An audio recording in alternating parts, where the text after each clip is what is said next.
it's not that it's a wild suggestion. First of all, you've got a few things going on here. One, Inoue does not want to do it. He doesn't want that fight. Tank doesn't want that fight.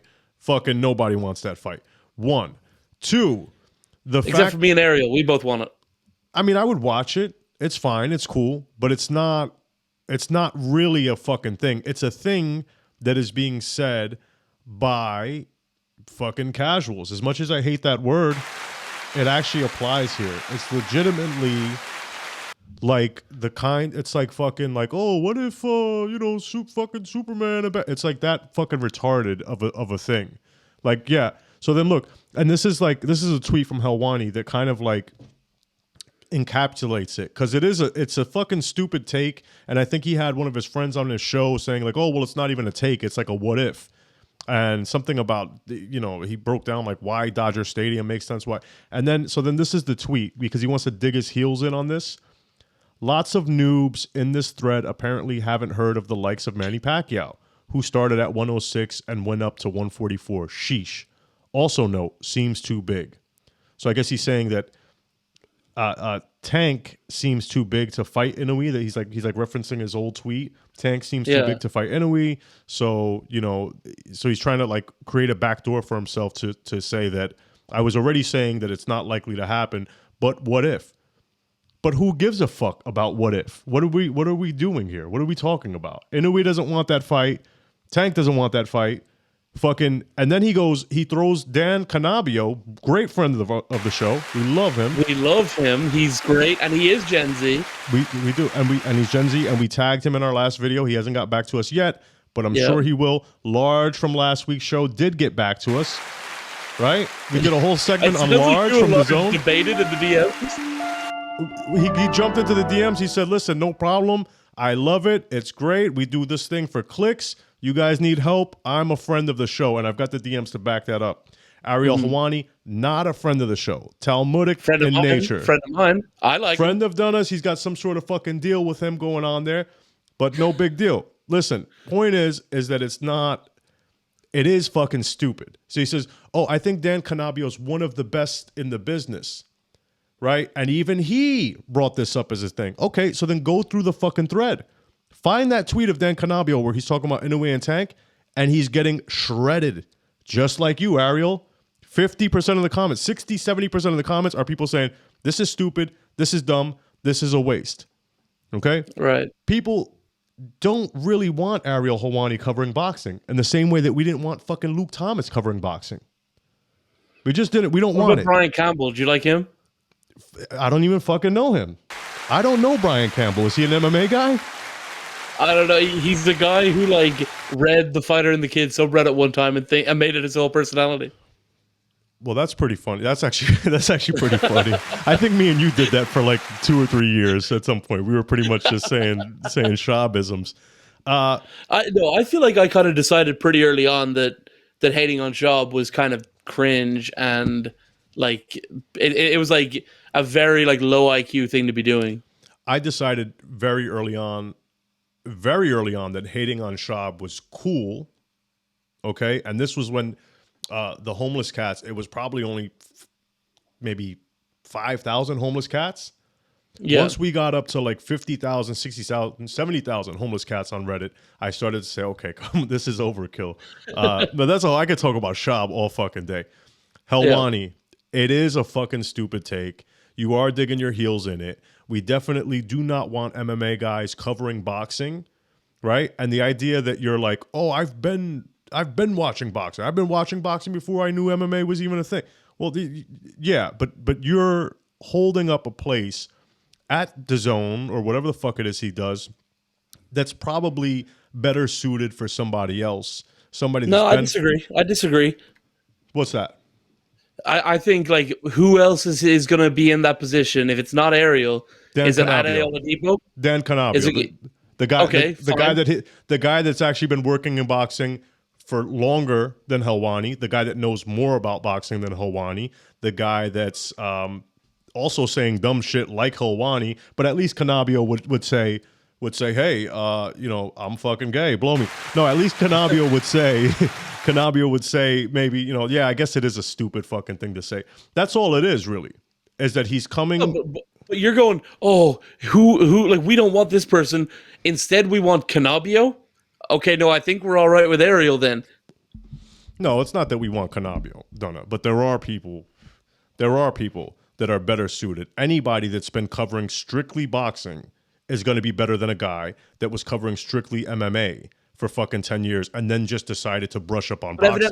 Evidently not. Because we hate everyone who covers boxing. We definitely don't want Ariel Helwanni in there. We don't want Canabio. We don't want random guys. We don't want Akim Barak. We don't want Large. For all the same reasons we don't want Ariel. Because he's a fucking industry plant. What guy gets his fucking MMA pass revoked, his UFC pass revoked, and then somehow still backflips into some kind of fucking career in the way that Ariel has, if they're not Talmudic? When? Tell me. Someone who's good at their job. Tell me, if you're not Talmudic, when does this happen? Ever? Never. You would happens all the even time. good. If even you're good enough at your job, he has a groundswell of support from fans, and they back him to they backed him in that situation. Does he have with UFC? Does he have a groundswell of support from boxing fans? He doesn't have to. He's got a large fan base. But in boxing, specifically, and then to even what is this tough guy thing? Lots of noobs. Oh, I don't give a fuck. I'll talk about whatever the fuck. I'll admit on the tough guy thing. What is this new Ariel Helwani tough guy? Oh, fuck that. I say I don't give a fuck. I don't give a fuck. What is that? I admit that I'm not enamored with the tough guy thing, but I definitely think that talking tough to Shab, to be Shab. I didn't love that. You don't think that Shab would grab his head and fucking crush it like a fucking cantaloupe? Because I think he would. And I think he should.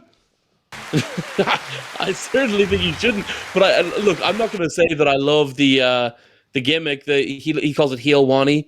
I don't think that's ideal, but I don't think that it discredits his worth as a broadcaster. I'll ask you. I'll ask you like this: do you think that Ariel Helwani, truthfully, could hold his own against say a two-tone the superstar in a straight up? Come on. I'm being serious. Against somebody that's on it all fucking day long, on boxing Twitter, on the YouTube, on the IG. You think he can hold his own against Nestor Gibbs? Hold his own against in what? In boxing history and current pound for pound rankings and we don't need that. The landscape. The entire point of this podcast existing is that being a casual is where it's at, and being a hardcore is gay. That's the whole fucking point of even doing Want to Fight About it at all. And you're now going, well, this guy really needs to know his X's and O's. He really needs to be. Yes, you do. Yes, you do. Yes, you do. You do. I would smoke his fucking boots in any boxing debate. And you want to talk about in the 90s, the 80s, the 70s, the fucking 2000s, the 10s, the 20s, I'd smoke his fucking boots.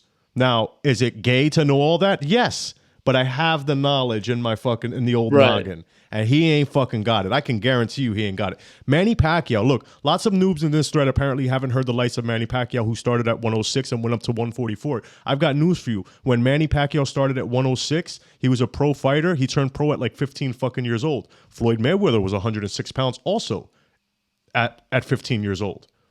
At 15 years old, I was 140 pounds, 135 pounds. At 19 or 20, I was 170 pounds. This is fucking stupid.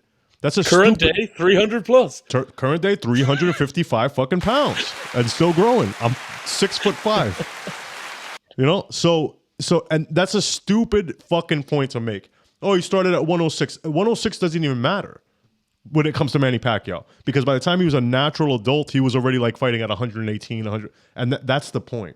Oh, and also let me bring up the one guy whose whole gimmick is that he moved up mad fucking weight classes over the that's Manny Pacquiao's whole thing.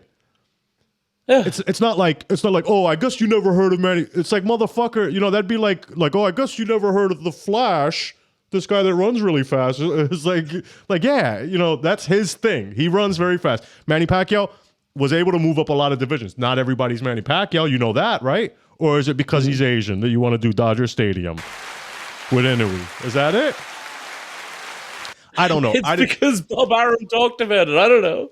I didn't like it. I don't like it. I don't like the digging the heels in. I don't like the idea of like, oh, you know, I guess you never heard of this. I guess, you know, oh, I know boxing. Come on, dog. Be a little bit humble. Read the fucking room. Looking for some humility. That's fine. That's fine. Be humble. Read the room. Boxing, you know, it would almost like endear him if he'd say, nah, you're right. That every time that post is made, if you don't believe me, check the comments, bro. They're lighting people up. It's not only Ariel. I'll tell you what, though. I just think the alternative is not good. I mean, you talk about like, okay, let's boot Ariel out and let's get Radio Raheem in instead. Yes. Oh, let's get Two-Tone the Superstar. Yes, give me the instead. enemy I don't. Give me the enemy I know. I want the enemy I know. Ariel Helwani every time. Give me someone who makes us want to have discussions like this instead of Radio Raheem talking about Boxing 1. Okay, so then, all right. Then I present you Exhibit B. Read this. Mr. and Mrs. Helwani officially became American citizens today. Canada will always be number one in my heart. Fucking die, you fucking Canada will always be number one in my heart, but after coming to this country 21 years ago with a dream and many visas later, this feels pretty damn fucking great. Then he puts Canada by way of America. Okay? This isn't even a guy I want to be a fucking citizen of the same country as me. I really, dog. Canada will always be number one in my heart? That's fine. I mean, does that say it all, Donagh? Do I have to, you know, so basically UFC will always be number one in your heart. That's the way that's fine. That's it. UFC will always be. We don't fucking want no fucking UFC guy coming and fucking bossing us around. Okay, that's fine. All right. So I win. All right. Next, moving along to the next topic of the thing. I